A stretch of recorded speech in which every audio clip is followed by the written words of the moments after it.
जय आदिवासी। और अगले वक्ता के तौर पे मैं आप सांगला दादा को बुलाना चाहूंगी। आदिवासी एकता परिषद के वरिष्ठ कार्यकर्ता है, संस्थापक सदस्य है आप सांगला भाई वर्मी दादा।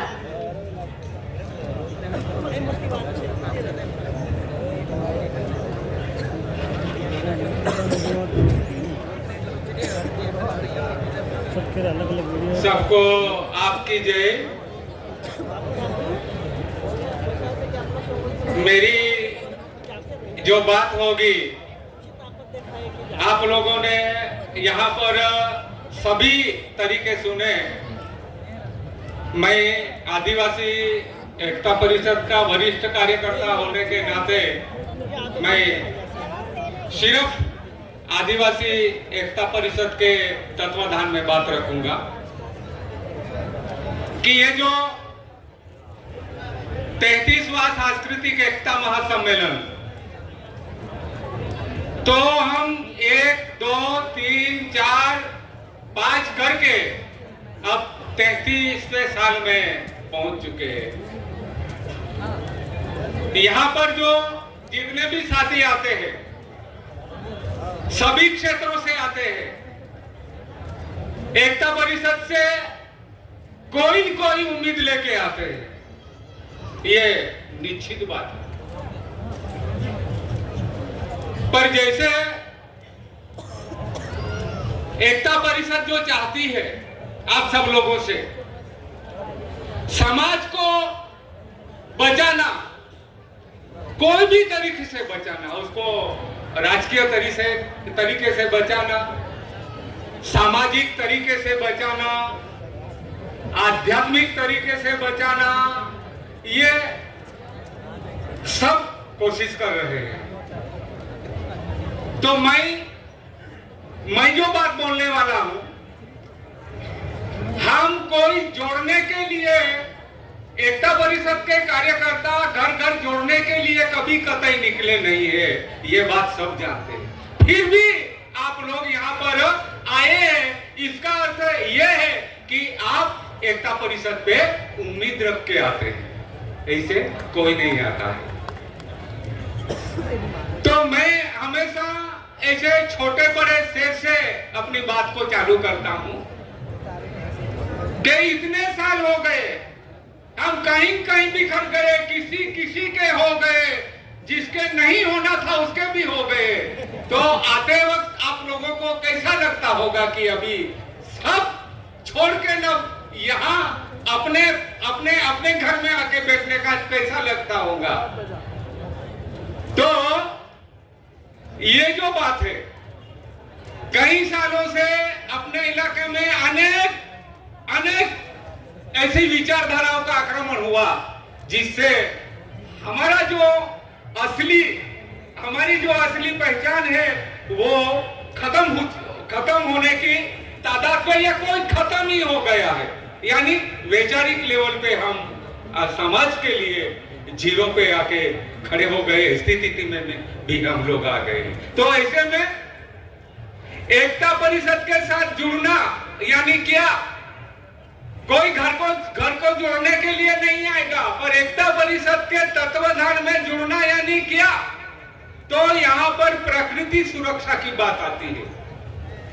तो इसका अर्थ ये है कि लोग तो कोई कार्यक्रम के प्रोजेक्ट लाके ये करके वो करके, पर आदिवासी समाज जो है वो प्रकृति से मोहब्बत करता है, प्रकृति से प्यार करता है, प्रकृति को मां मानता है। इसलिए मेरा कहने का है, दूसरा कोई बताए तो हम पेड़ लगाएंगे, ऐसा नहीं। आदिवासी एकता परिषद के साथ जुड़ना है, एक पेड़ लगा दे। आप जुड़ गए। दूसरी बात, पेड़ यानी पेड़ में भी एक समझने जैसी बात है। अभी जैसे जीतू भाई अभी यहाँ आके जो इतिहास में मास्टरी कर रहे हैं ना, इस तरह से मैं भी 30 साल ये स्वावलंबन के पीछे मास्टरी कर रहा हूं।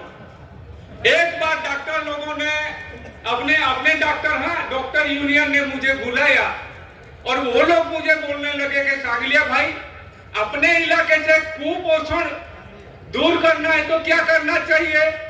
तो मैंने उनको बोला दुनिया की तमाम कितनी भी दवाइयां आप आदिवासी पट्टे पे लाके देंगे, कुपोषण भागने वाला नहीं है। मैंने बोला मेरे पास तरीका है, वो ये तरीका है कि हमारे मनोज भाई ये पूरा पट्टा यहां से लगा के ठेठ नर्मदा तक अपने इलाके में कितनी 120 प्रकार की भाजियां हैं। बहने सुन ले, कितनी 120 प्रकार की भाजियां हैं और उसको पकाएंगे तो उसका पकाने के तरीके भी अलग अलग है।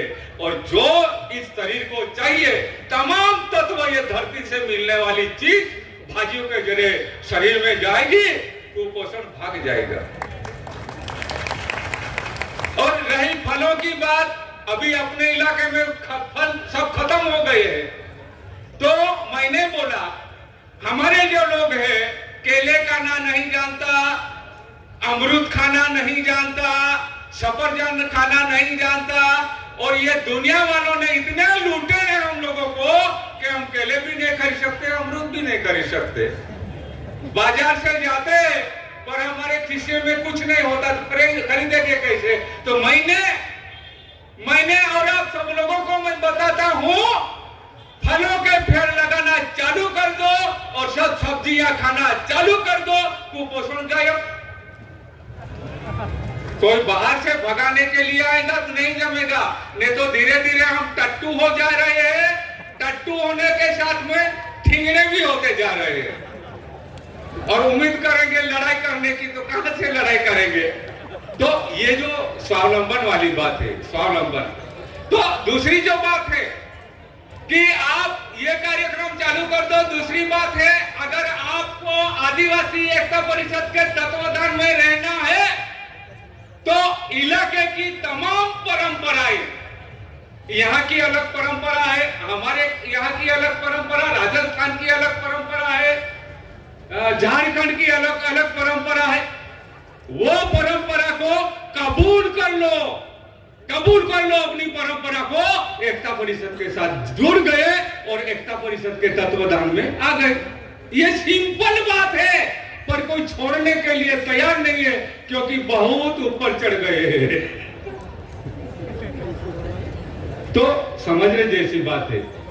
हम जैसे बुजुर्ग जो लोग हैं, अंतिम सत्य जिसको बोलते हैं वो बोलते हैं कि शोषण, आज सामाजिक रूप से जो हमारा शोषण हो रहा है वो शोषण इस तरह से हो रहा है कि हमारी परंपरा छोड़ने से हमारा शोषण हो रहा है। इसमें लड़ाई की जरूरत नहीं है, अमल की जरूरत है। मेन जो चीज है वो कोई नहीं बताता, अमल की जरूरत है। खाने में अमल, पीने में अमल, पहनावे में अमल, हर चीज में। जिस दिन आपने अमल चालू कर दिया, आप एकता परिषद के साथ जुड़ गए। ये बात है। ऐसी कई बात है कि तेरी गलियों में आने से आप लोग सब वही हालत में है कि तेरी गलियों में आने से दुश्मनी हो गई जमाने से, है कि नहीं? ये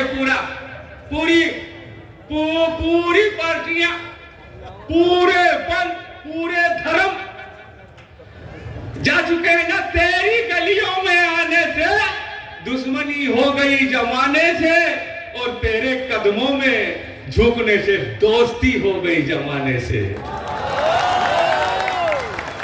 देखो कैसे हम एक दूसरे से मिल रहे हैं। तो समय कम है, ऐसी लंबी बातें हैं, पर क्या है, दूसरों को भी चांस देना, इसलिए माफी चाहता हूं सबको। आप दीजिए। बहुत बहुत धन्यवाद।